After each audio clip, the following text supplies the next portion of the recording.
네, 민정수석실에 이어서 정무수석실 그리고 국가안보실과 국정상황실에서 이전 정부의 문건이 무더기로 발견되고 있죠. 청와대가 어제 국정상황실에서 발견된 문건 500여 건에 대한 분석 결과를 공개했습니다. 자, 주목할 것은 박근혜 정부가 자신들에게 우호적인 보수 농객을 육성하고 또 보수단체 지원을 늘리라고 지시한 정황이 문건으로 확인이 됐다는 건데요.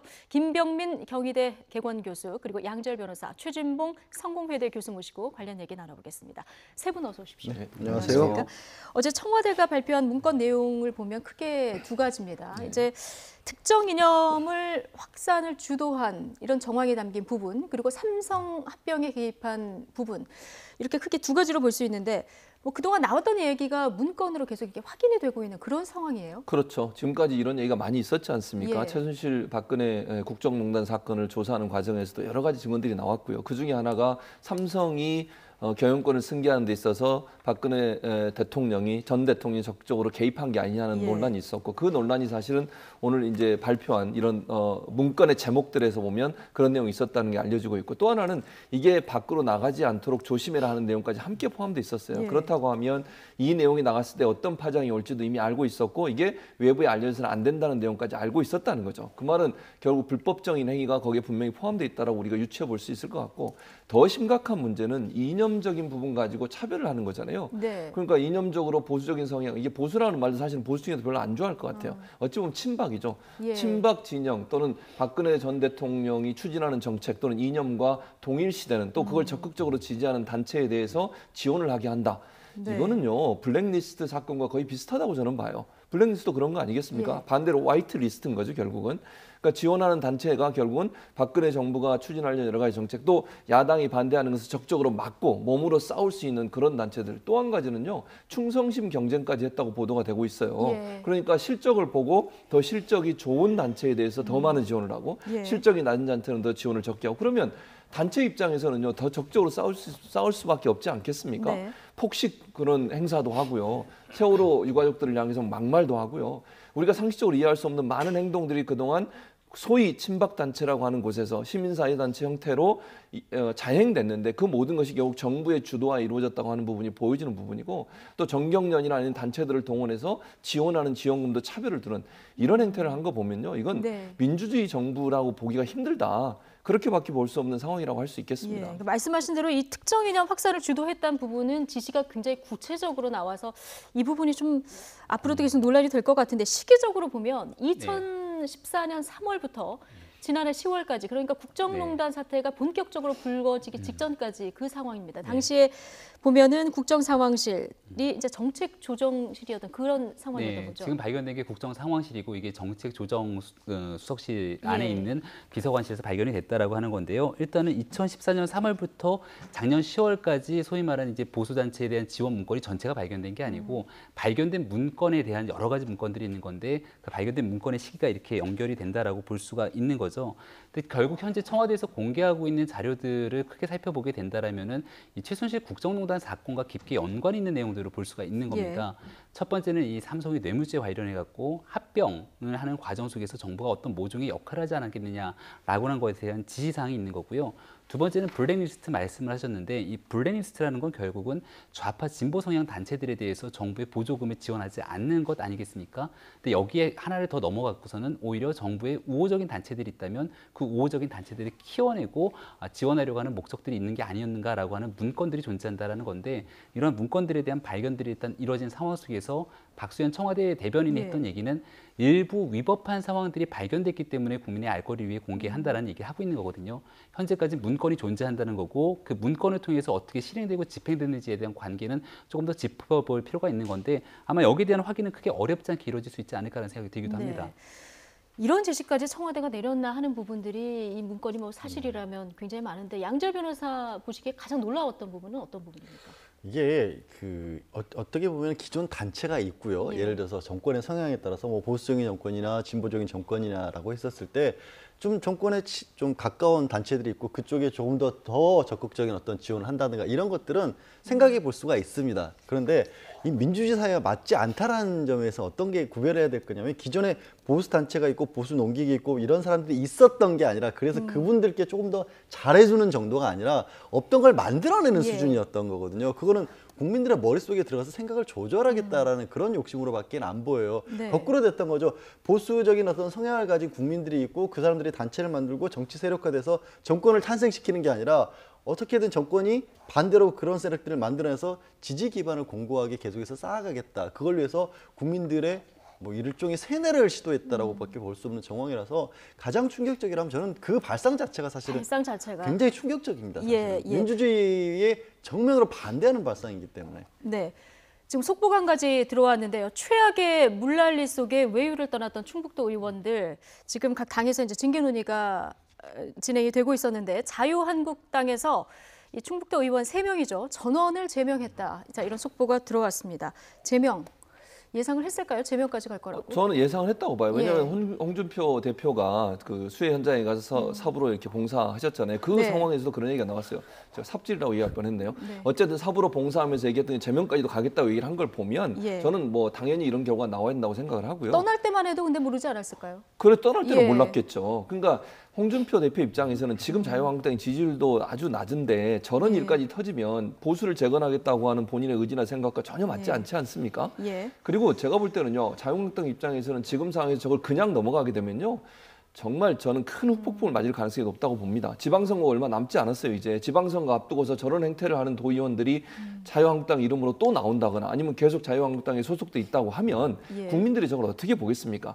개 돼지 발언보다 더 심한 쥐로 국민들을 비유하는 네. 설치류의 종류라고 하면 결국 쥐 종류인데 국민들을 쥐로 비유해서 아무런 판단도 못하고 그냥 선전선동에 의해서 끌려가는 그런 집단으로 국민들을 매도하는 저런 사람을 한국당의 이름으로 계속 둔다. 그거는요.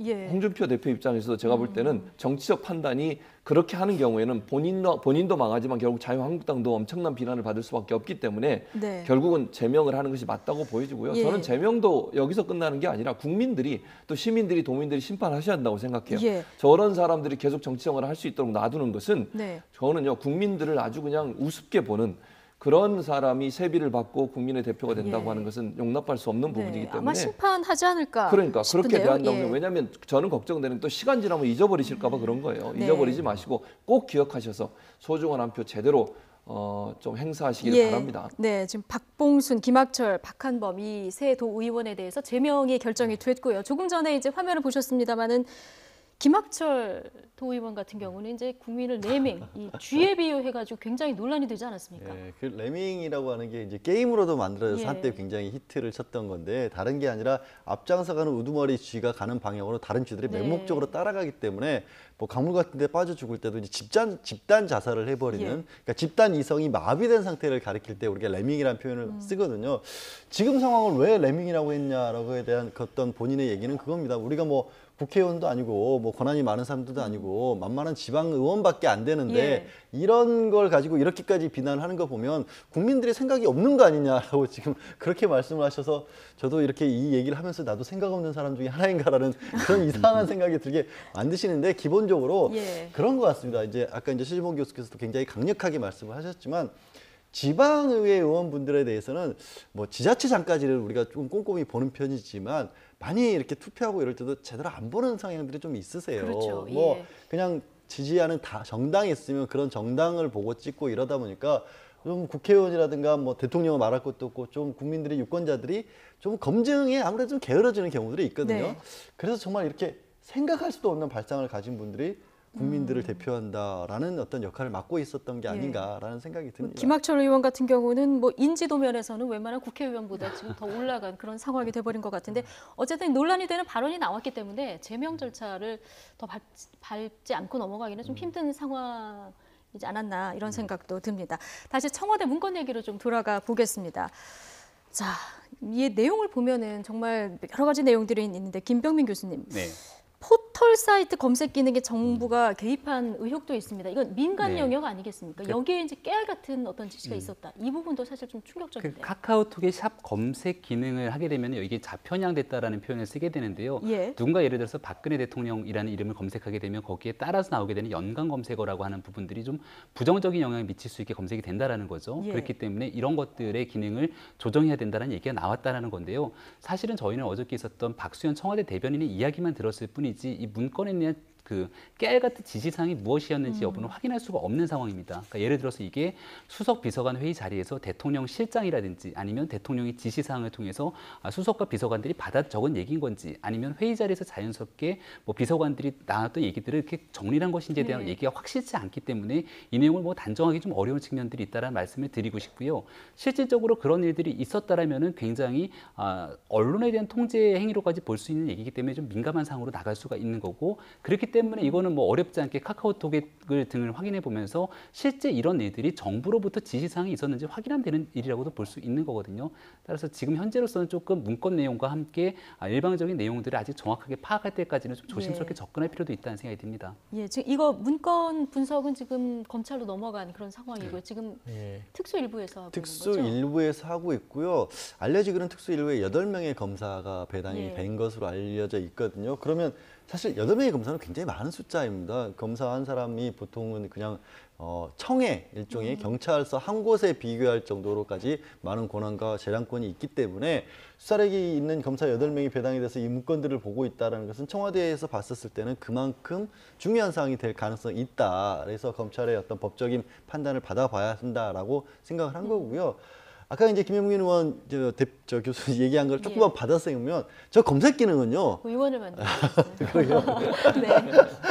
그 충북도 의원 얘기하다 보니까요. 입에 밴 겁니다. 그 실례는 아닌 거죠. 예. 근데 저게 자동 완성 기능입니다. 그러니까 국민들이 어떤 뉴스를 많이 찾아봤느냐에 따라서 예를 들어서 김병민 뒤에 교수가 붙느냐 의원이 붙느냐 네. 이게 자동으로 따라가는 건데 그걸 억지로 만약에 바꾸기 시도를 했다면 이건 역시도 아까 말씀드린 것처럼 국민들이 뭘 생각해야 되는지를 방향을 정해주고 억지로 만들겠다라는 발상에서 이어져 나온 거기 때문에 저것도 정말 어마어마한 일이라고 볼 수밖에 없죠. 그러니까 들어가면 들어갈수록 정말 놀라운 일 추성인데 자, 또 다른 문건에는 아까 잠깐 얘기가 나왔습니다마는 삼성물산 합병에 이 국민연금 의결권 행사에 대한 내용도 있는데 그런데 정부의 이런 개입을 숨겨야 한다. 이런 내용도 들어있어요. 그러니까 이게 얼마나 잘못된 예. 행동인지를 본인도 아는 거죠. 예. 그러니까 이런 얘기를 쓰지 않겠습니까? 정부가 문제가 개입했던 될 수 있다는 걸 인지를 하고. 인지하고 있었죠. 충분히. 그러면 정부가 나서가지고 특정 기업의 승계를 도와주는 그런 행동을 하는 것이고 그것이 단순히 그냥 선의의 차원에서 도와준 게 아니라 최순실 정유라를 지원하는 삼성과 연결고리가 연결되는 상태에서 이루어졌지 않습니까? 그런 부분 때문에 어찌 보면 박근혜 정부에서는 이런 부분들이 밝혀지는 걸 싫어했을 가능성이 있다고 봅니다. 예. 그러니까 지금까지 계속 논란이 되는 것은 박근혜 전 대통령이 최순실에게 어떤 이익을 줬고 그것이 삼성과 어떻게 연관되어 있느냐 하는 부분이 사실 삼성 뇌물 사건의 중요한 연결고리 아니겠습니까? 그런데 이 내용 같은 경우에는 그 연결고리를 풀어줄 수 있는 하나의 단서가 될 수 있는 거죠. 왜 정부가 적극적으로 나서서 삼성의 승계 작업을 적극적으로 도와줬나? 특별히 그 국민연금을 통해서 의결권을 행사할 수 있도록 압력을 넣고 지금 전 보건복지부 장관 같은 경우도 지금 구속돼 있는 상태 아니겠습니까? 네. 그런 상태이기 때문에 결국은 정부가 적극적으로 나설 수밖에 없었던 이유는 박근혜 전 대통령이 최순실과 정유라를 도와주기 위한 목적을 가지고 했다고 하는 것이 증명될 수 있는 자료이기 때문에 이 자료가 만약에 밝혀지게 되면 엄청난 논란이 생길 수밖에 없는 거죠. 예. 그런 차원에서 아마 정부 입장에서는 정부의 이런 개입을 숨겨야 된다고 하는 그런 내용들이 포함되어 있지 않나 하는 생각이 듭니다. 민감한 내용이 한둘이 아닌 상황인데요. 자, 이 같은 문건을 공개하는 것이 위법이냐 아니냐 정치권에서 지금 이 논란이 일고 있습니다. 청와대는 이런 문건 내용을 발표를 하면서 발견된 문건들이 대통령 지적 기록물이나 뭐 비밀 기록물이 아니다. 그렇기 때문에 공개는 적법하다 이렇게 밝혔는데 우선 들어보겠습니다. 새로 발견된 문건의 개요를 일부 공개한 것은 발견된 문건들이 대통령 지정 기록물이 아니라 일반 기록물이라 판단했고 이 문건들의 내용이 위법의 소지가 있는 지시를 담고 있다고 보았기 때문입니다. 또 국민의 알 권리를 보장하기 위해 전 국민적 관심도가 높은 사안들의 개요 공개를 결정했다는 점을 네. 아까 김병민 교수님 잠깐 짚어주셨었는데 일반 기록물인데다가 내용이 을 보면 이제 위법한 부분이 좀 있고요. 더군다나 국민의 알 권리 굉장히 중요하다 이런 얘기를 하고 있습니다. 그렇죠. 일단 대통령 기록물이기 때문에 뭔가 특별한 것처럼 자꾸 얘기가 되고 있습니다. 예. 야권에서는 특히 문제 삼기도 하고. 그런데 원래 대통령 기록물은 왜 만드냐면 그 내용을 국민들에게 알려주고 전임 정권이 어떤 일을 했는지 후임 정권이 순조롭게 이행하기 위해서, 이어받기 위해서 만드는 거거든요. 법의 목적의 취지를 먼저 좀 이해할 필요가 예, 있겠다. 그 대통령의 그 대통령 기록물 관리에 관한 법률 제1조가 국정 운영의 투명성과 책임성을 보장하기 위해서라고 돼 있습니다. 예. 그래서 공개하는 게 원칙인데 다만 그중에 일부 민감한 내용들, 뭐 안보라든가 외교라든가 개인의 사생활에 걸린 부분들만 특별히 따로 빼놓지 않으면, 지정을 하지 않으면 나머지는 공개입니다. 그러니까 저렇게 캐비닛에서 발견됐다는 것 자체가 이미 그런 예. 비밀 문서가 아니란 거고, 또 내용으로 봤었을 때도 박수현 대변인이 밝힌 것처럼 뭔가 의혹이 갈 만한 내용들이 많이 있다라는 거고, 사실은 평상시의 청와대가 아니지 않습니까? 이 평화제에 있었던 책임지고 있었던 대통령이, 전직 비서실장이, 전직 장관이, 정무수석이 구속돼 있습니다. 그러니까 사실 저곳이 범죄 현장이었던 부분이 상당히 많이 있는 거거든요. 예. 범죄의 증거물일 가능성이 높은 것들이고, 그리고 지금 정권의 탄생 자체가 국정농단에 이던 어떤 국민들이 거기에 대해서 반대를 했고 또 탄핵까지 이어졌기 때문에 아직까지도 그 관련된 소송은 현재 진행형이고, 예. 당연히 국민들도 뭔가 새로운 게 있다면 알아야 된다라는 그런 입장에서 내오는 거기 때문에 저는 오히려 개인적으로는 저 정도에서 그치지 않고, 사실 저는 이거 굉장히 개인적인 의견입니다만 검찰이 일부 검토를 해서 뭔가 정말 비밀이 있다거나 이런 것들이 아니라는 정말 스캔해서 국민들이 다 볼 수 있게 인터넷에 공개해야 된다고까지 생각합니다. 저는. 아예 다 공개를 해야 네, 된다. 그래야 오히려 더 말이 덜 나오지 않을까 네, 싶습니다. 자, 이거 양지열 순전히 변호사님, 개인적인 예, 개인 의견은 더 공개를 해야 된다 이런 입장을 밝혀주셨는데요. 근데 만약 이게 지정 기록물이라고 하면 이게 이렇게 캐비닛 속에 있다는 것도 좀 의아합니다. 그렇죠. 그러니까 대통령 지정 기록물 같은 경우는 다 어느 정도의 전 정부에서 모든 것들을 정리하고 국가기록원으로 이관시키면서 나머지는 파기하게 돼 있지 않습니까? 예. 근데 여기서 굉장히 좀 놀랍고 우리가 좀 예시 있게 봐야 되는 상황 중에 하나는요.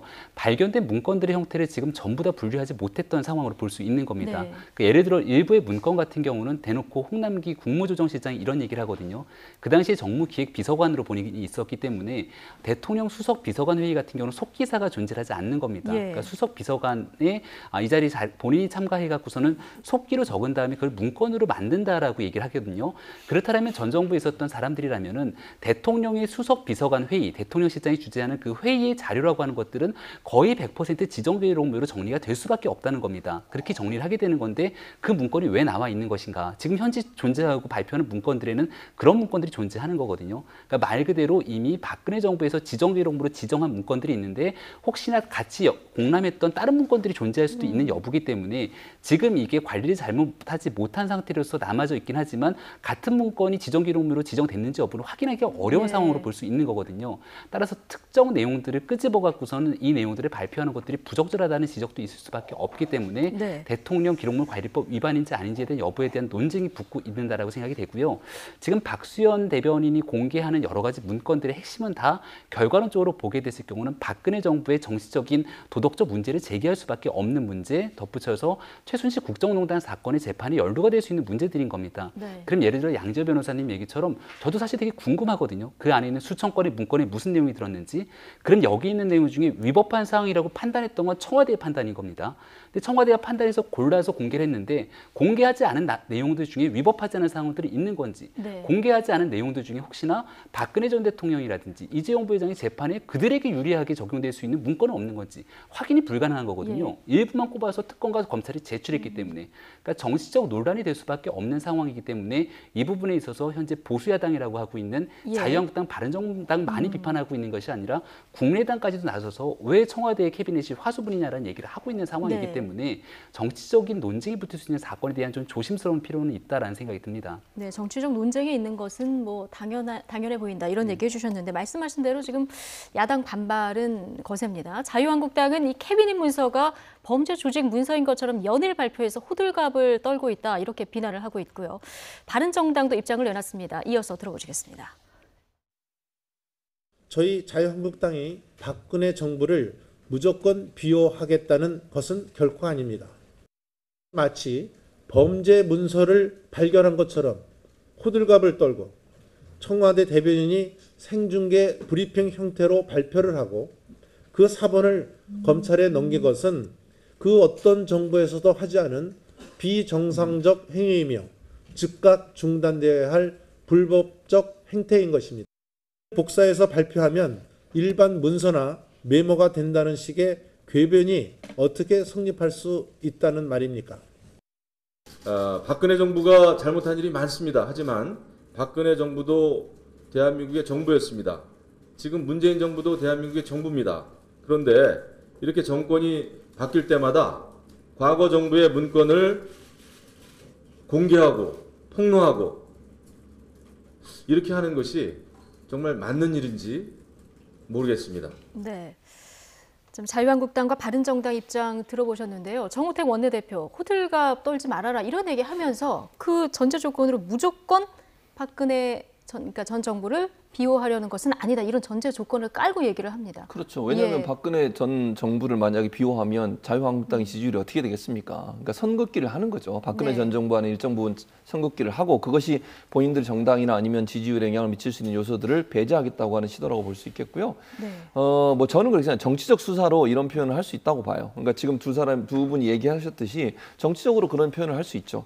그러니까 기본적으로 저는 이제 아까 김병민 교수 얘기했지만 범죄 행위를 감추기 위해서 대통령 기록물 관리법이 있는 건 아니잖아요.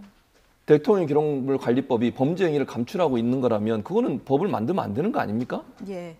그런 취지라고 하면. 그러니까 네. 법률에 만들어진 취지 자체는 범죄 행위를 감추라고 대통령이 아무리 나쁜 짓을 하더라도 그걸 지정물로 지정을 해서 15년, 30년 동안 못 열어보게 하고 자기 그냥 지나고 나서 나중에 뭐 그것도 못하게 하거나 아니면 나중에라도 열어보면 나중에 문제가 안 될 수 있는 그런 상황까지 가게 된다고 하면 대통령 기록물 관리법이 그래서 만들어진 건 아니잖아요.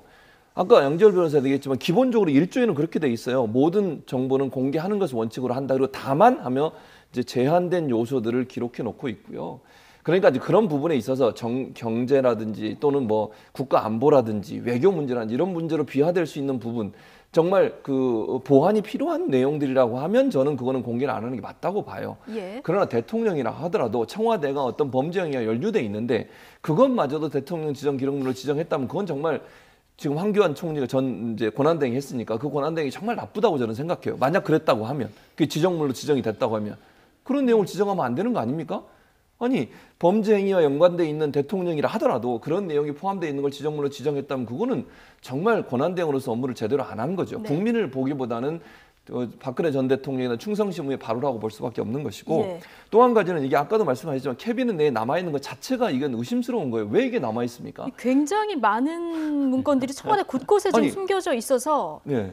이게 어떻게 이런 일이 있을 수 이해가 있나 안 돼요. 예. 그리고 이게 대통령 지정 기록물이라면 그건 복사하면 안 되는 거잖아요. 네. 그런데 그게 남아있다고 하면 이게 대통령 지정 기록물인지도 의심스러워요, 사실. 네. 목록 자체도 대통령 지정 기록물로 지정해버려서 어떤 내용이 목록에 있는지도 몰라요, 지금. 그러니까 확인할 수 있는 과정도 없고 그래서 지금 검찰에서 실제 작성했다고 생각되는 사람들을 불러서 조사를 하고 있지 않습니까? 그분들 조사해서 이게 정말 대통령 지정 기록물인지 어떤 상태에서 작성이 됐는지 하는 부분은 조사가 필요해요. 네. 그래야 국민들도 이 문제에 대해서 낱낱이 밝힐 수 있고 의심을 풀 수 있고요. 한 가지 더 말씀을 드리면 만약에 그러면 청와대 대변인이 이걸 발표 안 한다고 생각해 보세요. 그럼 아까 김범민 교수도 말씀하셨지만 어떤 건 보내고 어떤 건 안 보냈는지 또 이게 갑자기 청와대에서 얘기 안 하고 검찰이나 특검에 넘겨줬다고 생각해 보세요. 야당이 가만히 있겠습니까? 네. 그래서도 그건 야당의 비판이 있었을 것이다. 그러니까요. 그래서 네. 결국은 청와대 입장에서는 딜레마에 빠져 있을 수도 있고 발표할 수밖에 없는 상황일 수도 있다는 것도 고려해야 되고요. 그래서 조심스럽게 저는 발표한다고 봐요. 사실 중요한 내용은 얘기 안 하고 목록들만 얘기하고 네. 있지 않습니까? 그런 부분도 고려돼야 된다고 생각이 됩니다. 예, 어쨌든 이제 위법 논란이 일고 있는 가운데서도 이 문건이 지금 국정농단과 맞닿아 있기 때문에 이 문건들이 국정농단 재판에 어떤 증거로 등장할까 이 부분이 굉장히 관심인데요. 어제 최순실 씨 변호인이죠. 이경재 변호사가 제출하지 못하게 막아달라 이런 얘기를 했습니다. 네. 예. 아마도 이경재 변호사 얘기는 결국은 이 삼성의 뇌물죄 재판과 연관이 되지 않을까라는 생각이 들고요. 일단 뭐 블랙리스트 사건의 최순실 씨와 직접적인 연관이 있는 건 아니기 때문에 예. 이재용 부회장의 재판, 이제 최종적인 결심 공판이 8월 초로 예정돼 있는 것 아니겠습니까? 그 전에 이제 특검과 검찰 입장에서 봤을 때 청와대로부터 넘겨받은 자료, 그게 이제 삼성의 경영권 승계에 영향을 미치기 위했던 삼성의 합병 과정에 정부가 모종에 개입했는지에 대한 정황 증거들을 가지고 기습적으로 제출하게 됐을 경우에는 피고인의 방어권을 보장되지 못한다라는 얘기들을 하고 있는 것 같다는 생각이 들고요. 예. 일단 뭐 이 내용들에 대해서는 저희가 정확한 문건들을 모르기 때문에 검찰과 특검 입장에서 어떻게 이 행동에 대해서 파악하고 있을지에 대한 여부는 조금 지켜봐야 될 것 같습니다. 그 이경재 변호사 얘기로는 피고인의 방어권이 원천적으로 봉쇄된다 이렇게 얘기를 했거든요. 그러니까 제가 예. 이제 그런 말씀을 하시니까 혹시 뭐 국민들이 오해하실까봐 그럼 저렇게 검찰은 증거를 내면 안 되는 건가라고 생각하시는데 그런 거 없습니다. 아닙니까? 예. 예. 뭐 이게 되는 경우라면 예를 들어서 재판이 다 끝났어요. 자, 이제 법원에서 판사가 자, 여태까지 검사도 주장할 바 다 했고 증거 다 냈고 피고인 할 얘기 다 하셨죠. 라고 딱 이제 재판 끝내고 예를 들어서 오늘 끝났으니까 보름 후에 선고하겠습니다. 라고 해놓고 예. 그 사이에 예를 들어서 검사가 재판은 다 끝났는데 판사님이 이런 거 있었네 하고 싹 몰래 내면 피고인 입장에서는 저런 거 있었는지 우리한테 알려주지도 않고 재판도 다 끝내놓고 나중에 냈다. 네. 이럴 때는 방어권이 침해됐다는 얘기를 할 수가 있지만 지금 이 상황에서는 이 원천적으로 봉쇄된다 이 얘기를 할 수 있는 단계는 아니라는 전혀 거죠? 아니에요. 늘 검찰에서는 늘은 아니지만 새로운 게 나오면 그럼 새로운 증거가 나왔는데 증거를 안 냅니까? 기소를 하기도 하지 않습니까? 새로운 증거가 나오면 새로운 혐의를 추가를 해서 저 얘기는 그래서 재판부에서는 사실 법조계에서는 별로 신경 안 쓰는데 제가 몇 번 말씀드렸지 국민들이 오해하실까 봐 그런 게 아니다라고 말씀드립니다. 그렇군요. 이 청와대 문건 관련해서 여기저기서 이런 말들이 이제 나오고 있는데요. 정규재 한국경제신문 논설 고문 탄핵 정국 속에서 이제 박근혜 전 대통령과 단독 인터뷰를 한 또 주인공 아니겠습니까? 최근 이 문건 공개와 관련해서 이런 이야기를 했습니다. 들어보겠습니다. 사실을 은폐하고 관련자를 단속하고 압수수색에 응하지 않았고 특검의 조사에 응하지 않았다. 마치 박근혜 대통령이 범죄 내용을 은폐하기 위해서 고의적으로 청와대 압수수색을 거부하고 헌법재판관 소장 대리했던 이정미 씨. 이 자료 어디서 나왔어요? 대통령이 은폐했나요? 대통령이 은폐했기 때문에 지금 1361건이나 추가로 자료가 나왔어요? 네. 지금 대상을 콕 집어서 이정미 당시 헌재 소장 권한 대행을 집어서 얘기를 하고 있습니다. 네, 왜냐하면 박근혜 전 대통령이 탄핵됐던 논거로서 이제 박근혜 전 대통령이 청와대 압수수색을 거부했다 뭐 등등에 대한 이야기를 들었기 때문인데요. 네. 사실상 박근혜 전 대통령이 청와대 압수수색 거부한 건 사실이지 않습니까? 그 사실에 근거해서 탄핵의 근거가 됐던 내용으로 볼 수 있는 거고요. 지금 이 1361건의 자료가 남아있는 거는 박근혜 전 대통령이 폐기를 지시하지 않아서 남아있는지 어떤지에 대한 여부를 아무도 알 수가 없는 겁니다. 네. 그리고 지금 이 자료가 단순히 박근혜 정부의 자료만 남아있는 게 아니라 더 나아가서 이명박 정부의 자료까지 남아있다라고 하니까 이게 뭐 청와대 내에 있는 그들만의 얘기이기 때문에 저희가 도저히 알 수 없는 상황이라 어떤 방식으로 이러한 사초들이 남겨졌는지 여부는 좀 별개인 건데 이제 이러한 내용들을 끄집어서 박근혜 전 대통령 입장에서는 절대로 문건을 폐기하려고 한 적이 없는데 왜 그걸 탄핵의 근거로 삼느냐? 결국 그렇기 때문에 탄핵이 잘못된 거다라고 주장하신다라면은 사실상 대한민국 법의 가장 최고 기관이라고 볼 수 있는 헌법재판소의 탄핵 이 결과 자체를 부정하는 것 아니겠습니까? 네. 굉장히 좀 위험한 발언이라고 볼 수 있는 것 같습니다. 예, 이 문건 파장이 크기 때문에 문건 얘기하다 보니까 시간이 이렇게 후적하네요. 화제를 좀 바꿔볼까요? 요즘 청와대 수석보좌관 회의에서 자리 잡는 게 전쟁이다 이런 농담이 나오고 있다고 합니다. 어떤 사연인지 장민정 앵커가 전해드립니다. 청와대에선 매주 월요일과 목요일 두 차례 대통령과 참모진들이 국정을 논의하는 수석 보좌관 회의가 열립니다. 그런데 이번 주 월요일 대통령보다 늦게 온 지각생이 있었으니 누구인지 영상으로 확인하시죠.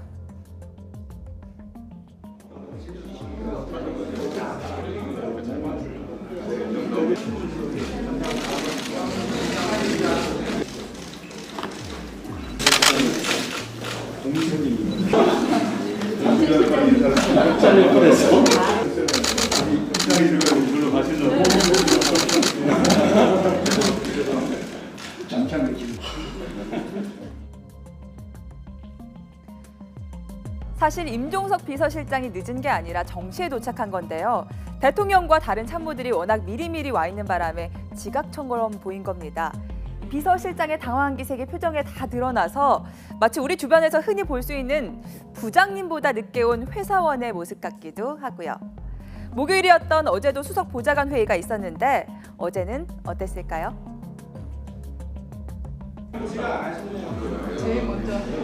네, 임종석 비서실장 여유가 넘치는 모습이죠. 어제는 일찌감치 와서 여유로운 티타임까지 즐겼습니다. 그런데 참모들이 회의에 일찍 오는 데는 다 이유가 있었습니다. 회의실 좌석이 대통령 양옆으로 비서실장과 국가안보실장 자리를 빼놓고는 모두 도착한 순서대로 자유롭게 앉게 돼 있다고 합니다. 그래서 물밑에서 자리쟁탈전이 벌어지는 건데요. 뭐 저 같은 열혈 사원을 빼놓고는 대개 회사원들이 상사와 먼 곳에 앉고 싶어 하는 걸로 알고 있는데 청와대는 또 어떨지 궁금합니다. 이런 유형들이 있다고 하네요. 보통 주요 안건을 발표하는 참모가 대통령 맞은편 잘 보이는 자리에 앉고요. 카메라에 잘 비추는 곳을 선호하는 참석자가 있고 반면에 상사의 눈을 피해서 카메라를 피해서 구석을 선호하는 참석자도 있다고 합니다. 어쨌든 자신의 기호에 맞춰 좋은 자리를 맡으려면 일찍 갈 수밖에 없는 거겠죠? 네. 저는 따지자면 은둔형. 회식이 6시면 좀 일찍 가서 저 끝자리에 앉는 편인데 김병민 교수님은 어떠십니까?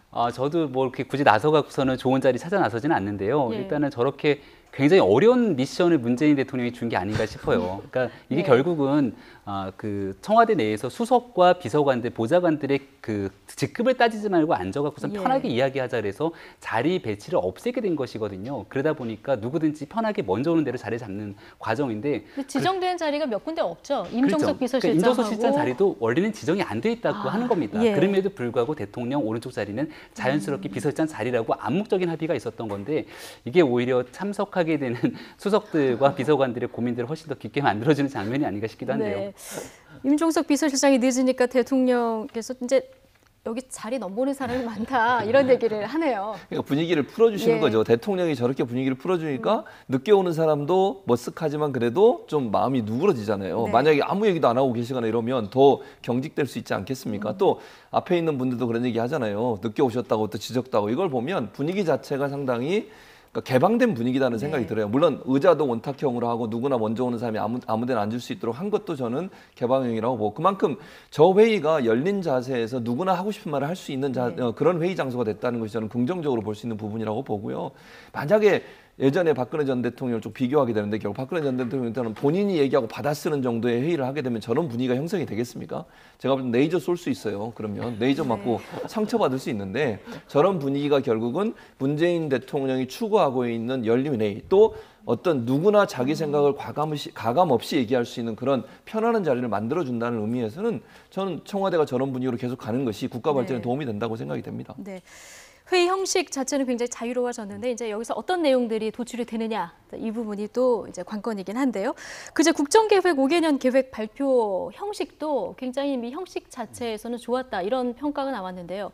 어제 이 수석 보좌관 회의에서 문재인 대통령이 이 형식에 대해서 아주 산뜻한 방식으로 잘 됐다 이런 언급을 했는데 자, 이 행사를 기획한 것이 이제 탁현민 행정관 아니겠습니까? 네. 그래서 탁현민 행정관에게 좀 힘을 실어주는 게 아니냐 이런 또 얘기가 나옵니다. 그런 분석이 나올 수밖에 없는 게 바로 그 전날 그 당일날이었죠. 대통령과 그리고 야당 대표들과의 오찬 자리에서 바른정당 이해운 대표가 사실 돌직구의 질문을 물어본 겁니다. 예. 세간의 이제 얘기가 계속해서 나오고 있는 탁현민 행정관에 대해서 사임을 즉석에서 건의했고요. 바로 좀 답을 달라고 했지만 문재인 대통령이 즉석에서 대답을 하진 않은 상황입니다. 그리고 이 탁현민 행정관 같은 경우를 보게 되면은 과거 저서 발언 때문에 굉장히 여성관에 대한 논란이 있었고 또 정연배 여성가족부 장관까지도 나서서 해임을 건의했지만 예. 이 청와대 입장에서는 떳떳한 얘기들을 내놓지 않고 있는 상황이었거든요. 근데 어저께 있었던 행사 자리를 보게 되면은 그 국정과제 100대 과제를 발표하는 자리에서 다 이제 노타이 차림으로 또 어찌 보면은 스티븐 잡스가 애플의 신제품 발표회라는 모습처럼 굉장히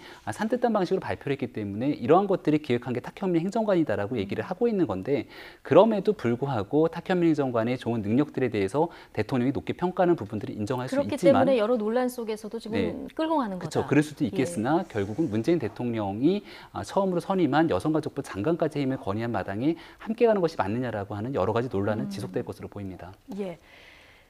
이 국정계획 5개년 계획 이 발표 이후에 이제 재원을 어떻게 할 것인가 이 부분에 대해서 지금 논의가 이루어지고 있는데요. 어제 첫 번째 국가재정전략회의가 열렸는데 여기에 이제 여당 대표도 참석을 했고요. 그런데 추미애 대표가 이 자리에서 증세 문제를 언급을 했어요.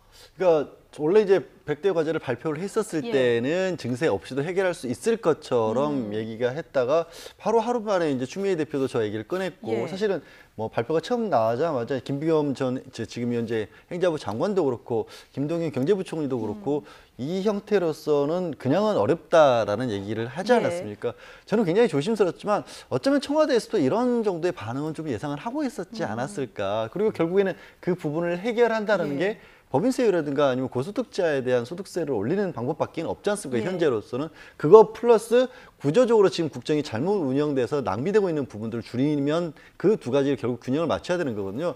근데 처음부터 청와대에서 법인세나 이런 부분을 올리겠다라고 애초에 발표를 하게 됐을 경우에는 그것에 대한 또 반발이 있을 수가 있죠. 기존에 어떻게 보면은 기업의 친옹호적인 어떤 정책을 추구했던 분들이나 뭐 보수 야권이라는 표현도 쓰고 있지만 그런 쪽에서 반발이 있을 수도 있기 때문에 처음에는 공란으로 남겨놓고 그렇다면 오히려 그쪽에서 지적에 들어온 것을 받아서 그렇다면 우리도 그 법인세 인상으로 적극적으로 검토할 수밖에 없다는 쪽으로 방향을 잡은 게 아닌가. 그래서 추미애 당대표도 그런 어떤 흐름 하에서 먼저 얘기를 꺼내신 게 아닌가 싶기도 합니다. 그러니까 내용을 보면 지금 5개년 계획 달성하려면은 자금이 178조가 필요한데요. 세출 절감으로 이제 95조 4천억, 그리고 세입 확충을 통해서 82조 6천억. 그런데 이 세입 확충 82조 중에서 60조를 세수 자연 증가분으로 하겠다는 건데 이건 경기가 안 좋으면 물거품이 될 수 있는 부분이라 이래서 비현실적이다 이런 얘기가 나왔고 다음에 바로 이제 여당 대표가 그래서 증세 얘기를 이제 꺼내는 이런 상황이 됐습니다. 그렇죠. 정부 입장에서 증세 얘기를 꺼내기가 상당히 부담스러워요. 왜냐하면 지금 상황에서 증세를 얘기하게 되면 국민적 반발이 일어날 수 있지 않겠습니까? 그런데 이제 정부가 어제도 문재인 대통령이 그 얘기했습니다만 국정 과제를 수행하기 위해서는 어쩔 수 없이 재정이 필요한 상황이고요. 지금 말씀하신 것처럼 그게 보장되지 않는 상황에서 국정과제를 밀어붙인다고 하는 것은 국민적 반발을 살 수밖에 없고 야당의 협조도 얻어낼 수 없는 거죠. 야당이 지금 두 가지를 얘기하고 있지 않습니까? 재원을 어떻게 마련할 것이냐 하는 문제하고 두 번째는 협치가 반드시 필요하다. 이게 사실 법을 만들어서 해결해야 될 문제가 많거든요. 국정과제 같은 경우. 그 두 가지를 얘기하고 있는 상황에서 그러면 현실적으로 100대 과제, 뭐 100대 과제를 전부 다 할지 안 할지 모르겠습니다만 100대 과제에 발표된 내용들을 실현시키기 위해서는 결국 재정적 부담이 반드시 있어야 되는 상황이고 그런데 실제적으로 돈이 나올 수 있는 방법은 결국 자연 증가분 외에 증세라고 하는 부분을 얘기하지 않을 수 없는 상황이에요. 근데 그걸 정부가 나서서 하긴 힘들고 문재인 대통령 입장에서 상당히 부담스러울 수 있으니 결국은 여당과 행자부 장관이 직접 나서서 얘기를 꺼낸 게 아닌가. 왜냐하면 누군가는 이 문제를 공론화시킬 필요가 있다고 보고요. 국민적 합의가 없으면 증세라는 건 어려울 수밖에 없으니까 국민적 논의나 국민적 합의를 이끌어내는 논의나 또 정당끼리 만든 전국 국회에서도 논의가 이루어져야 될 필요가 있기 때문에 저는 그런 말들이 나왔다고 보고 다분히 저는 일정 부분 의도를 갖고 했다고 저는 봐요. 그래서 이런 부분들이 결국은 논의 탭으로 올라와서 어떤 결론이 나든 논의는 시작돼야 된다. 그런 차원에서 얘기를 꺼낸 게 아닌가 하는 생각이 듭니다. 그러니까 어제 김부겸 행자부 장관도 작심 발언을 했다 이렇게 읽혀지는 것이 어제 경제장관 회의가 있었는데 당초 김동연 경제부총리 모두 발언만 듣고 이제 비공개로 하기로 했는데 기자들 있어도 좋다 이렇게 얘기를 했다는 거예요. 김부겸 장관이요. 그러면서 이제 증세 얘기 솔직해져야 된다 이런 얘기를 했어요. 솔직해져야 된다는 얘기를 김부겸 장관이 끄집어냈고 소위 말해 기자들을 향해서 얘기를 했다라는 건 국민들을 향한 메시지를 전달했다라고도 볼 수 있는 거고요. 특히나 바른정당에 있는 유승민 전 원내대표 같은 경우의 모습을 보더라도 박근혜 정부 시절에 증세 없는 복지는 허구다라는 이야기를 끄집어냈기 때문에 오히려 좀 솔직해질 필요가 있냐라는 얘기를 한 것으로 보입니다. 그러니까 쉽게 말해서 이러한 178조의 예산을 가지고 결국 문재인 정부가 추진하려고 하는 100대 과제를 구현하기 위해서는 입법과 재정이 두 가지로 필요한 건데 현재 말씀하신 것처럼 이 60조 문제, 자연세수 증가분으로 경기가 회복될 거라고 보기는 어려운 측면들이 있는 거거든요. 그럼 내년도 예산을 짜는 과정 속에서 결국은 함께 가야 되는 게 증세 문제가 거론될 수밖에 없는 것이고 증세 문제를 해결하기 위해서는 결국은 세법 개정까지 같이 이루어져야 된다라면은 야당의 협조가 필수적일 수밖에 없는 겁니다. 그렇기 때문에 이렇게 솔직하게 여론들을 형성하면서 이런 복지 정책들을 구현하기 위한 필요한 예산들을 위해서 결국은 법 개정에 함께 동참해 주십시오라는 얘기를 이야기를 끄집어낸 걸 수도 있는 거거든요. 게다가 시점으로 보게 됐을 경우는 어제부터 오늘까지가 문재인 대통령이 청와대에서 이 국가재정전략회의를 하고 있는 상황이기 때문에 여기에서 자연스럽게 증세 문제를 좀 끄집어낼 수 있는 국민적 공감대 마련을 형성한 것이 아니냐 이런 분석도 있는 것 같습니다. 그러니까 껄끄러운 이 증세 부분, 여당과 정부가 먼저 총대를 맸다 이렇게 보면 될 것 같은데요. 증세 언급과 관련해서도 야당에서는 지금 반발의 목소리가 나오고 있습니다. 앞으로 정치권 논의 과정에서 지금 김병민 교수님 말씀하신 대로 공방이 불가피해 보이는데요. 야권 반응 확인해 보시겠습니다. 불과 하루 만에 증세 없이는 도저히 달성할 수 없는 무리한 날림 공약임을 정부가 스스로 자임했습니다. 더불어민주당 대표가 이례적으로 국가재정전략회의에 참석해 본격적인 증세 카드를 꺼내들며 거두는 모습이 연출되기도 했습니다. 이는 경제 성장은 없고 지출만 가득한 문재인 정부의 경제 공약과 관련해서 여당이 총대를 매는 사전에 조율된 잘 짜인 각본이라고 볼 수밖에 없습니다. 그렇지 않아도 국민 삶이 어렵고 경기가 지금 어려운 상태에서 여기서 또 소득세 증세를 한다. 그랬을 때 도대체 이 국민들이 동의를 하겠느냐. 느닷없이 증세 문제를 들고 나오고 하니까 이게 준비된 정부의 국정과제 선택인지 많이 좀 의문이 제기됩니다. 네, 지금 자유한국당에서는 이거 잘 짜여진 각본이다 이런 얘기를 하고 있고요. 국민의당 같은 경우는 느닷없이 증세 문제를 들고 나왔다 이렇게 얘기를 하고 있습니다. 근데 사실은 이렇게 생각해 봐야 돼요. 국정과제를 만들 때 과제라고 하는 것은 앞으로 우리가 어떻게 할지를 논의해보고 토론해보자는 거 아니겠습니까? 그리고 좀 더 발전된 나라로 만들어보자고 하는 것이 과제를 만드는 거예요. 근데 과제 만들 때 지금 상황 다 고려해서 지금 상황에 맞게만 과제를 만들면 그게 무슨 과제입니까? 그냥 하면 되는 거죠. 국정과제라고 하는 것은 지금의 상황을 좀 바꿔보기 위해서 뭔가 과제를 던지는 것이고 그 과제를 던지는 과정에 있어서 필요한 부분이 그게 법의 제정이든 아니면 증세든 이런 부분이 있다고 하면 그걸 함께 가는 거죠. 네. 우리가 과제라고 하는 것은 뭔가 토론하고 과제를 만들어낼 때는 앞으로 지금의 상황을 좀 더 발전적인 방향으로 가기 위해서는 일정 부분 우리가 희생할 부분이 있다면 희생할 부분도 함께 고려하면서 가는 겁니다.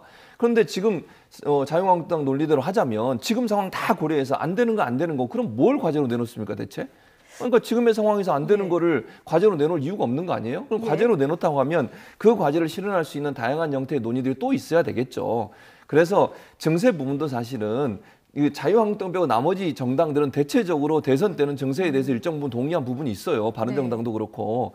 그러니까 이건 지금 말씀을 소득세를 올리는 부분에서 논란이 있을 수 있지만 법인세 문제라든지 고액 소득자들 5억 원 이상의 소득을 내는 사람들에서 증세를 하는 부분에서는 일정 부분 동의하는 부분이 있지 않습니까? 그러니까 정부 입장도 일단은 추미애 대표도 그렇게 얘기했어요. 법인세 인상 문제와 5억 원 이상의 고액 소득자에 대해서 세율을 높이는 방안들을 먼저 고려해보자. 그러니까 일반 시민들에게 부담을 주는 것은 일단 맨 마지막으로 뒤로 빼야 되겠죠. 저는 그렇게 생각해요. 그러나 기업의 법인세 문제라든지 아니면 고액 소득자에 대해서 세금을 물리는 문제는 전향적으로 우리가 검토해 볼 필요가 있다라는 생각이 듭니다. 저도 좀 헷갈리는 게 이 증세 관련해서 각 당 대선 때 공약이 어땠는지 잠깐 언급을 해주셨습니다만 그 각 당 입장은 지금 어떤 겁니까? 그러니까 짧게 좀 정리를 해주시면. 증세에 대해서 저도 뭐 각 당의 명확한 공약들이 정확하게 기억이 나지는 않습니다만은 일단은 국민들에게 직접적으로 소득세라든지 이런 부분에서 피해가는 부분들에 대해서는 언급하는 대선 주자들은 없었을 겁니다.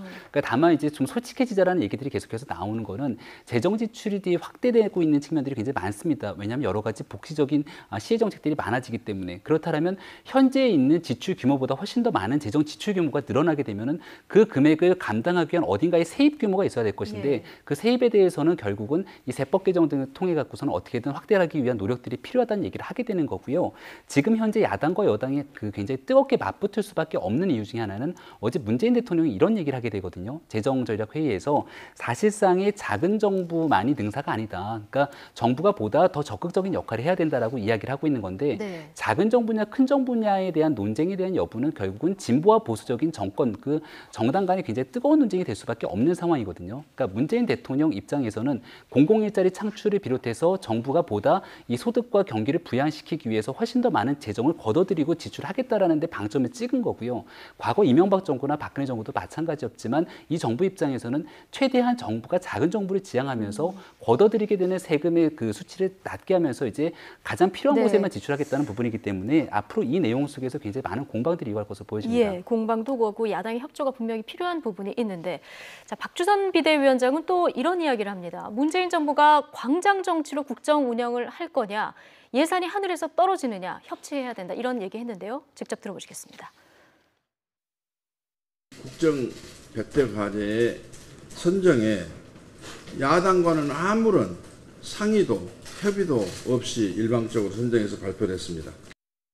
광화문 광장에서 광장 시민에게 호소를 하면 178조 예산이 하늘에서 떨어집니까? 사마천을 사기를 인용하겠습니다. 말 타고 천하를 얻었다고 해서 말 타고 천하를 다스릴 수는 없습니다. 광장 정치에 대한 유혹을 떨쳐버리고 야당을 진정한 국정의 동반자로 삼고 예. 야당을 국정 동반자로 더 삼아달라 이런 얘기인 거죠. 근데 지금 국정 100대 과제 같은 경우에는 예. 사실 이제 인수위가 없는 상태에서 만들어진 정부의 출범이었고 문 대통령이 후보 시절에 내걸었던 공약들을 실천적으로 좀 정리를 한 거 아니겠습니까? 네. 그러면 국민의당도 그때 공약 만들면서 민주당하고 협의해가면서 공약을 만들지 않았을 거고 예. 국민의당이 집권을 했어도 기본적인 어젠다 자체는 일단 제시를 하고 그다음에 그거를 실행하는 강론에 있어서 어차피 저 공약들 100대 과제 같은 경우도 국회에서 법을 만들어서 도와주지 않으면 안 되는 것들이거든요. 예. 그 과정에서 협치가 있으면 되는 거지. 애초에 그걸 만들 때부터 그럼 국민의당과 다 야권과 협의를 한다라는 건 좀 생각하기가 어려울 것 같은데요. 네. 그리고 이제 박주선 비대위원장은 예산 부분도 전혀 느닷없이 뜬금없이라고 지금 예. 말씀을 하시지만 사실은 강조가 안 돼 있어서 그랬을 뿐이지 문재인 대통령 공약집이나 이런 데서도 예산과 관련된 증세 부분은 어느 정도 거론이 됐었고 예. 애초에 민주당에서는 기본적인 이 입장이 공약집에 숨어 있다면서요. 그 숨어 있다라고 표현하니까 그 예. 강조를 안 시켰던 건 맞는 네. 것 같습니다. 이거를 잘 찾아보면 있다고. 네, 예. 근데 문제는 기본적인 입장이라고 하는 것이 법인세, 지난 이명박 박근혜 정권에서 법인세를 낮췄던 부분들을 원상복귀를 시키겠다는 입장은 여러 번 밝혔던 예. 거거든요. 그리고 뭐 세계적인 추세가 계속해서 뭐 기업의 자율성을 살린다 이런다고 하지만 지금 우리 같은 경우는 세계적인 흐름이 이만큼 올라갔다가 떨어뜨린 건데 우린 너무 낮춰있으니까 그만큼이라도 따라가려면 올려야 되는 상황인 거거든요. 그런 상황들을 좀 각자의 입장에 맞춰서만 이렇게 해석을 하다 보니까 저런 말씀들이 나오는 게 아닌가 싶습니다. 예. 지금 국민의당 문건 조작 파문 때문에 지금 그 녹취 조작 파문 때문에 뭐 굉장한 위기를 맞고 있는 그런 상황인데 그러나 어쨌든 여소야대 전국에서 지금 국민의당이 캐스팅보트 역할을 하는 것은 분명한 상황이고요. 오늘 추경 논의가 이제 44일째인가요? 추경 관련해서 국민의당은 약간 스탠스가 변화를 한 것 같긴 합니다. 그런 것 같아요. 예. 그러니까 박주선 비대위원장도 아마 그런 뉘앙스로 얘기를 한 거예요. 큰 틀에서 어쨌든 협조하는 게 필요하지 않겠느냐. 또 예. 의총에서도 그런 얘기가 좀 많이 나온 것 같습니다. 그래서 결론은 어떻게 나올지는 좀 두고 봐야겠지만 네. 대신 이런 건 있는 것 같아요. 12,000개 정도의 공직자 그러니까 공무원 인력을 늘리겠다고 하는 게 정부의 원래 계획이었는데 예. 그 숫자를 좀 줄이는 쪽으로 합의가 이루어질 가능성이 있다. 그러니까 일정 가장 필요한 복지 분야, 그다음에 우리 치안 분야, 교육 분야 이 분야에 필요한 인력으로 좀 최소화하는 방안으로 여야가 일정 부분 합의할 가능성이 있다고 보여집니다. 예.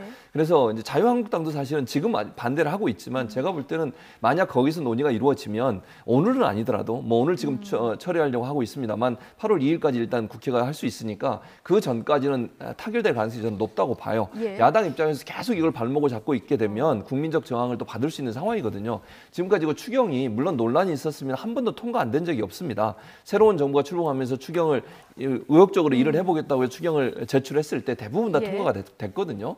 그래서 이번에도 사실은 야당 입장에서는 이제 공무원 증원 문제가 논란이 되고 있습니다만 인력을 줄이는 선에서 일정 부분 합의가 이루어지는 과정을 통해서 처리가 될 가능성이 저는 높다고 봅니다. 김병민 교수님은 어떻게 보십니까? 추경 오늘 거의 마지노선이라고 볼 수밖에 없는 예. 것 같은데요. 일단은 뭐 국회에 있는 의원들 자체로도 원래는 7월 18일 본회의를 끝나고 나서 대부분의 뭐 해외 일정이라든지 여러 가지 잡아놨기 때문에 오늘자가 거의 마지노선으로 볼 수 있는 거고 말씀하셨던 것처럼 실제 여당 입장에서 굉장히 좀 많은 양보의 상황들을 보이고 있는 것 같습니다. 그러니까 애당초에 주장했던 일자리에서 굉장히 많은 부분들을 물러나서 지금 현재 공무원을 통한 일자리 추경이 현재 여당과 정부가 갖고 있는 방침이긴 하나 그 중에서도 가장 시급하다고 볼 수 있는 사회복지 공무원이라든지 특히 소방공무원 등에 대한 일정 부분으로 규모를 좀 축소시키고요. 문재인 정부가 추진하겠다라고 하는 이 공공일자리 증원에 대해서는 이번 추경 문제가 아니라 야당과 협의를 통해 갖고서는 조금 더 거시적인 차원에서 논의해보자라고 하는 데 대해서는 어느 정도 협조가 있을 수 있기 때문에 오늘 뭐 타결될 수 있는 가능성도 여전히 살아있다 이렇게 보여집니다. 예.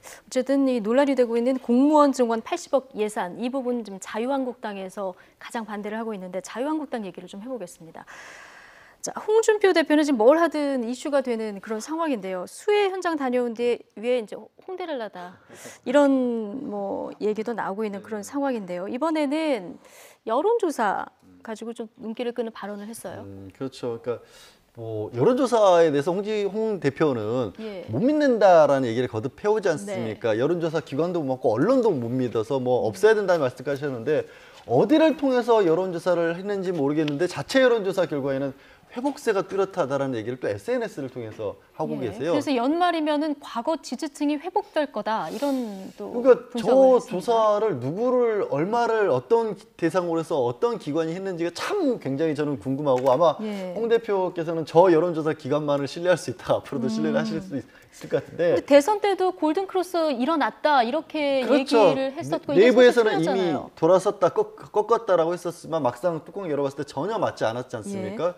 그래서 저게 혹시라도 걱정스러운 거는 실제로도 홍 대표가 굉장히 강경한 모습, 강경한 발언들을 해가면서 전통적인 어떻게 보면은 지지층들 중에서는 뭉쳐있는 모습이 나타나는 건 사실일 겁니다. 네. 그런데 그것이 얼마만큼 바깥으로 퍼져 있는지는 못 보시고 아, 내 주변에 이렇게 더 강하게 뭉치고 있구나 라는 걸 보고 혹시 그걸 전체 통계로 착각을 하신다면 그 자유한국당의 미래는 더 어두워지고 더 좁아질 거라고 밖에 볼 수가 없죠. 근데 지금 여론조사를 또 어디서 하는 건지 잘 모르는데 바른정당 이해훈 대표가 지난번에 대선 때 여론조사 결과 틀린 거 발표해서 이것도 조사해야 된다 이런 얘기 하지 않았습니까? 그렇죠. 그게 이제 선거 때 고발당했던 거로 아마 저도 기억이 나고 있는 상황으로 보이는데요.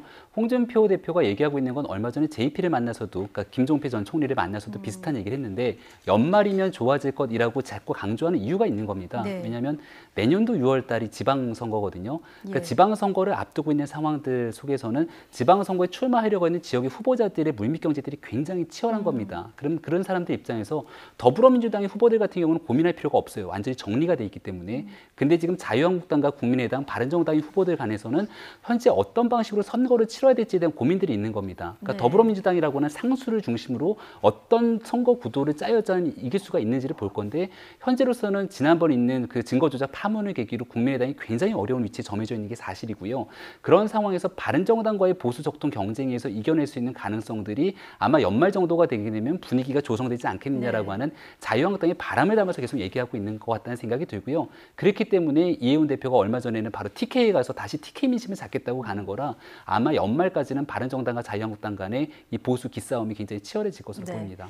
연말이면 과거 지지층이 회복될 것이다. 홍 대표가 생각하는 이 연말의 모습은 어떤 모습일까 궁금한데요. 당대표 후보 토론회에서 했던 말 들어보겠습니다. 어차피 이 정권은 주사파 운동권 정권이기 때문에 국민들이 인식하게 되면 난 오래 못 간다고 봅니다. 연말 지나서 국민들이 운동권 정부에 대해서 등을 돌릴 겁니다.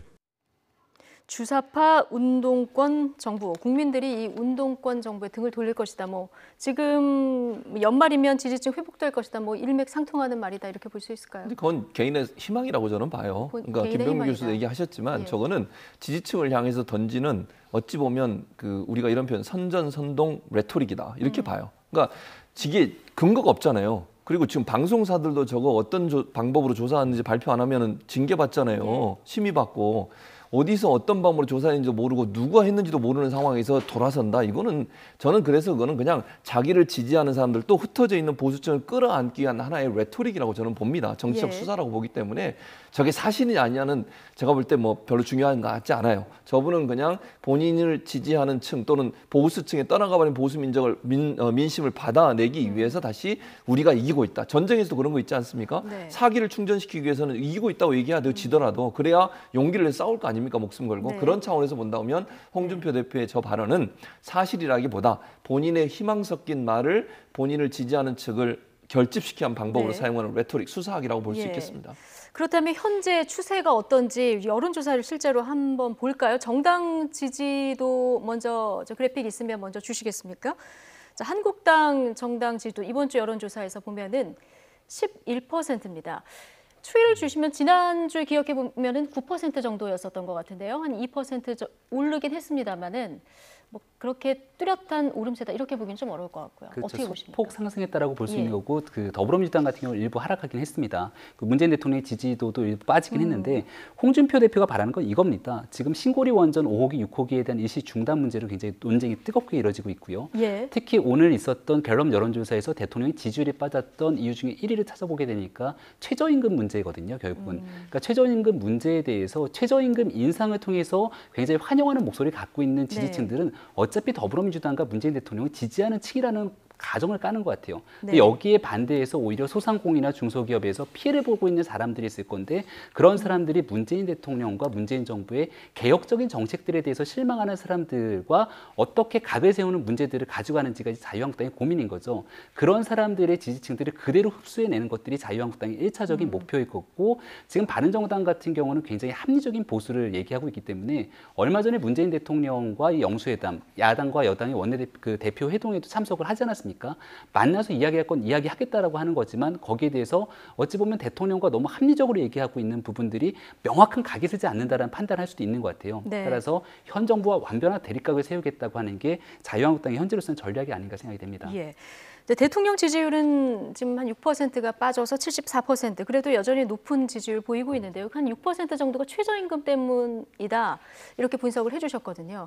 그런데 앞으로 이제 워낙 지금 초반에 높은 지지율을 보이고 있기 때문에 앞으로 이게 더 올라가기는 사실 굉장히 힘든 상황이에요. 그렇다면 증세 부분도 그렇고 여러 가지 면에서 이 지지율이 그나마 높을 때 여러 가지 국정 수행을 좀 빨리 하려는 어떤 정부 움직임이 좀 있지 않을까 이런 생각도 듭니다. 그럴 가능성은 있죠. 그러니까 지지율이 높을 때 그러니까 검찰 개혁 같은 게 특별히 그런데 검찰 개혁 같은 경우는 정권 초반기 지지율 높을 때 그 지지율을 가지고 밀어붙이지 않으면 사실은 유야무야 될 가능성이 높아지죠. 그래서 검찰 개혁이나 이런 부분들은 사업 개혁 같은 부분들은 제가 볼 때는 더 드라이브를 강하게 걸 가능성이 있다고 보여지고요. 이제 왜냐하면 지금 김병민 교수도 아까 지적하셨지만 결국 아까 말씀드린 핵 발전소 문제라든지 아니면 증세 이 문제가 논란이 되기 시작하면 사실은 지지층이 완벽하게 갈라질 가능성이 있어요. 그러니까 문재인 대통령이 초창기에 보여줬던 여러 가지 그 파격적인 행보가 사실 인기를 끌어올리는 중요한 상승 효과가 있었는데 사실 이제 어떤 이념적으로 분리되거나 아니면 어떤 중요한 사안 때문에 극심하게 대립하는 상황이 되게 되면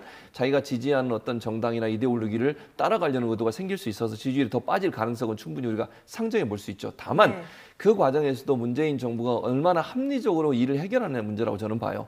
핵발전소 문제 같은 경우도 공론화위원회 만들고 시민 배심원도 만든다고 했는데 거기도 물론 논란이 있긴 하지만 그걸 얼마나 공정하게 또 사회적으로 받아들일 수 있는 범위 내에서 해주느냐가 결국은 지지율이 계속 갈 거냐 아니면 빠질 거냐의 결정적인 요소가 된다고 보기 때문에 갈등의 요소들은 많이 있지만 그 갈등을 해결하는 방법을 어떻게 추진하느냐가 결국은 문재인 정부가 앞으로 지지율을 계속 밀고 갈 수 있을지 아니면 거기서 빠지게 될지를 결정하는 요인이 된다고 보여집니다. 네.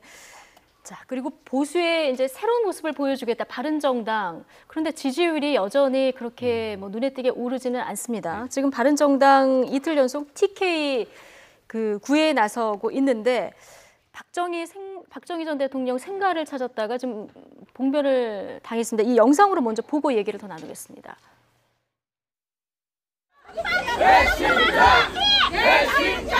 목마름 바꾸자! 다시 돌아가요. 다시 돌아가. 다시 돌아가라. 여기 국민 오지 말란 말이야.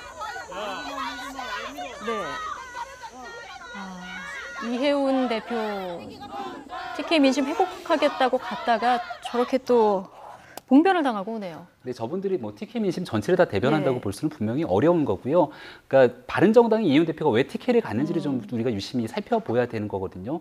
전체적으로 20석을 갖고 있는 바른정당의 정당 지지율과 107석을 갖고 있는 지금 자유한국당의 정당 지지도가 비슷하게 나오는 겁니다.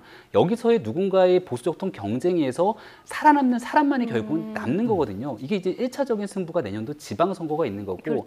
바른정당 같은 경우는요. 지금 현재로서 가장 오른쪽에 있는 지지층들이 자유한국당이 갖고 있다고 보는 건데 이거를 포기하고 왼쪽으로 가는 순간 바른정당이 갈 입지가 없다라고 판단하는 겁니다. 그러니까 왼쪽으로 좌클릭하는 것도 중요하지만 기존의 자유한국당이 점하고 있는 정통적 보수들의 유권자들 마음까지 다 잡지 못하면 바른정당이 갈 길이 없기 때문에 저와 같이 일부 지지층들로부터 외면당할 일은 있을지언정 TK를 비롯한 정통적인 60대 이상 어르신들 이런 분들을 향한 구애는 계속해서 해야만 할 수밖에 없는 그런 상황으로 보입니다.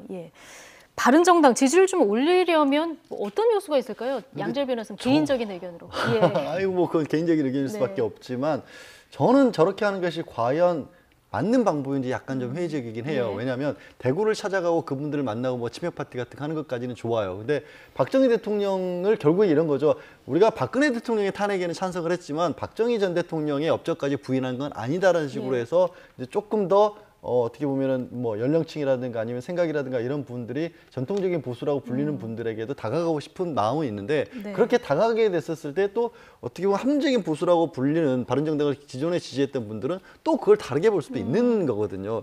그 스펙트럼을 어디로 할지를 정확하게 정해야 되는 게 왜 이 말씀을 드리냐면 홍준표 지금 당대표마저도 본인이 TK로 가겠다, 대구로 가겠다, 조원진 의원이 있는 지역으로 가겠다라고 할 만큼 저희가 중요한 지역인 것 같지만 거기서 그쪽과 같이 맞붙는 모습을 보여주게 돼버리면 바른정당이나 자유한국당이나 또 똑같네? 라는 얘기를 또 들을 수도 있는 거거든요. 그래서 그 부분의 설정을 좀 조심스럽게 하셔야 될 필요가 있을 것 대구를 같습니다. 공략하는 것은 그렇게 좋은 방법은 아니다. 공략을 하더라도 과거의 대구의 모습까지 다 끌어안겠다는 건 무리한 욕심이 될 수도 있다는 거죠. 양지열 변호사님의 개인 의견에 대해서 최진봉 교수님 어떻게 보십니까? 그러니까 이제 뭐 둘 다 맞는 것 같아요. 두 분이 무슨 말이냐면 원칙적으로 하면 양지열 변호사가 말씀하셨던 것처럼 그렇게 하는 게 맞는데 정치적 상황으로 보면 사실 TK를 포기할 수 없는 상황이고 TK 정서는 어쨌든 박근혜 전 대통령에 대해서 부정적인 여론이 있긴 하지만 또 박정희 전 대통령에 대해서는 또 향수가 남아있는 구조니까 이혜원 대표 입장에서는 제가 볼 때 정치적 선택을 한 것 같아요. 그러니까 그게 물론 이제 원칙적으로 따지면 저런 모습이 사실은 보수의 적통이나 보수의 어떤 건전한 보수를 이루는다는 데는 좀 맞지 않는 부분이 있긴 해요. 그럼에도 불구하고 사실은 이제 현실을 부인할 수는 없는 거 아니겠습니까? 그러다 보니까 이혜원 대표 입장에서는 그 현실적인 부분들을 고려해서 TK를 방문한 것 같고 특히 이제 박정희 전 대통령의 생가도 방문한 것 같은데 그거를 뭐 이제 정치인이 저렇게 하는 거니까 저거에 대해서 우리가 비판하기는 좀 힘들 것 같아요. 그러니까 현실적 고려 원칙이 두 가지가 있을 때 과연 어떤 걸 선택할 거냐는 본인의 선택이고 바른정당이 지금 뭐 보시는 것처럼 뭐 지지율이 그렇게 막 오르는 건 아니잖아요. 그렇지만 물론 대선 때 보면은 젊은 층이라든가 수도권에서 약간 그 호감 있는 이런 뭐 이미지는 얻었기 때문에. 그렇죠. 그랬는데 지금 그 대선 때 바른정당을 지지했던 사람들이 계속 있느냐? 제가 볼 때는 꼭 그런 건 같지는 않아요. 왜냐하면 일정 부분 문재인 대통령에 대한 지지로 넘어갔고 더불어민주당으로 넘어간 부분이 있어서 바른정당이 고민이 깊을 거예요. 그런 상황이 나오면 TK가 어쨌든 보수의 원산지고 그 보수의 원산지를 포기하면서까지 본인들의 어떤 정체성을 내세우는 것이 정치적으로 도움이 안 될 거라는 판단을 해서 아마 저런 행동을 하는 게 아닌가 하는 생각이 듭니다. 얘기를 듣다 보니까 고민이 깊지 않은 정당이 하나도 없는 것 같습니다. 세 분 이야기 여기까지 듣겠습니다. 김병민 경희대 개원 교수 그리고 양지열 변호사, 최진봉 성공회대 교수와 함께했습니다. 고맙습니다.